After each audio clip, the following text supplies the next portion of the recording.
23-24 ఏళ్లకు చదువు పూర్తి చేసుకొని ఎంగేజ్లో ఉద్యోగాల వేట కోసం నగరాల్లో అడుగు పెడతాం. ఎలాగో అలా కష్టపడి ఓ ఉద్యోగం సంపాదించుకుంటాం. తర్వాత పెళ్లి, పిల్లలు, అదే బాటలో కొత్త ఇల్లు, పిల్లల చదువుల భారం మన మీద పడుతుంది. ఆ టైంకి మన ఏజ్ 40లో పడుతుంది. సరిగ్గా ఇదే సమయానికి మన ఉద్యోగం ఓడిపోతుంది. అందరివి కావు, కానీ చాలా మందివి. 40 ఏళ్ల నుంచి 50 ఏళ్లు ఆ మధ్య కాలంలో ప్రైవేటు కంపెనీల్లో ఉద్యోగాలకు ఇబ్బందులు వస్తున్నాయని నిపుణులు చెబుతున్నారు.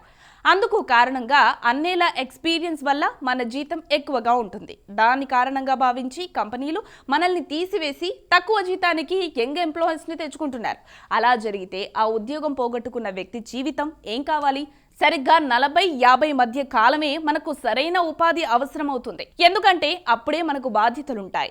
ఈ ఇబ్బందులు రాకూడదనుకుంటే ముందు నుంచే డబ్బును భవిష్యత్ అవసరాల కోసం పొదుపు చేయడం నేర్చుకోవాలి. అలాగే ఎంటర్‌ప్రెన్యూర్ మైండ్ సెట్ పెంచుకొని చిన్న చిన్న వ్యాపారాల వైపు మన జీవితాన్ని కొనసాగించాలంటున్నారు నిపుణులు.